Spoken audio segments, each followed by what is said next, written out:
We live in a world where some have a lot and many don't have anything. But this is not something from recent times. This has been happening ever since the beginning of civilization.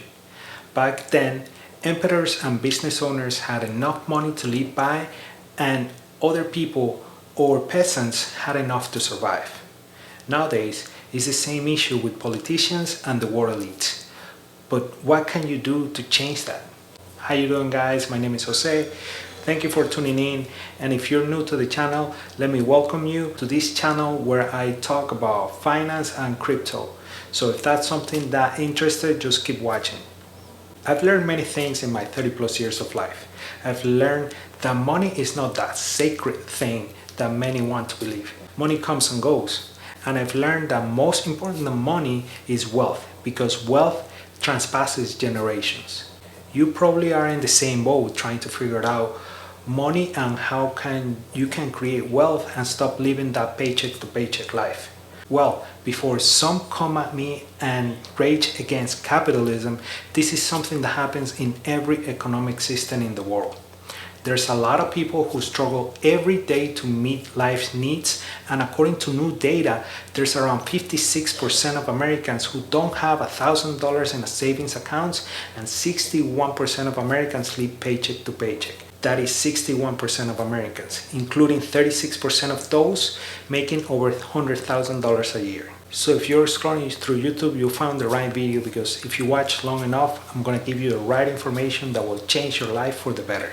But first, you have to understand what is money, because money is a subject that for many of us is very delicate. We'd rather not talk about it, because not too many people have it, and we were raised that way. However, you gotta understand that money is like everything else. If you don't talk about it, you don't learn about it. And if you don't learn about it, every time we have it, we are gonna lose it. Or we end up hoarding it and worshiping like it is our God. We have to understand that money is simply a medium of exchange for goods and services.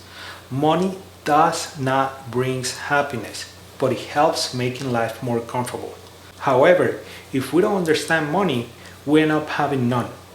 And the lack of money is not only the root of all evils, but also the root of many wars and divorces. So if money is only a medium of exchange, why people want more and more and more? Because not only money brings status, but also money can work for you and give you the financial freedom that you so much want.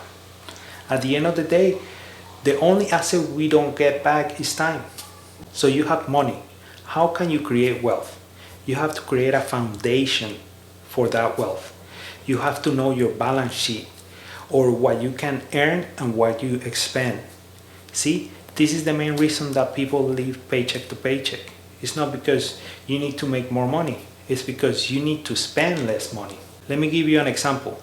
You go to university and graduate from med school. Once you have that job as a doctor, you tell yourself that you deserve to have a new phone or a new laptop. And because you are the doctor, you need to get the new European car and buy that $500 bottle of wine. Well, that's exactly how you live paycheck to paycheck. Because the more you earn, the more you spend. And unfortunately, that's not your fault, because we live in a world where spending is our daily bread. But what you need to do is to keep earning money and spend less than you earn. But Jose, I'm not a doctor and I barely make $50,000 a year. It doesn't matter. The same concept applies for low income earners as for high income earners. Because what you are doing is giving your money room to breathe, so you can spend less than what you earn. It's just basic math. Once you have that foundation of spending less than what you earn, you have to know that money itself is not going to make you wealthy. You have to put your money to work by investing in businesses, real estate, stocks, crypto, or commodities. But most importantly, you have to invest in yourself.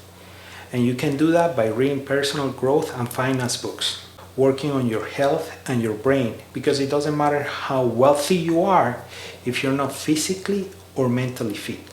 That's why we have to be grateful with God for everything we have at the moment.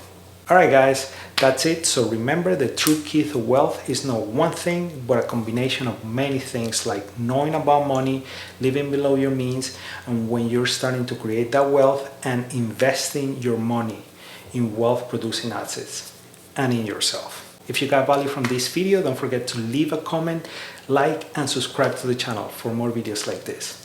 I'm Jose, and I'll see you in the next video. Peace.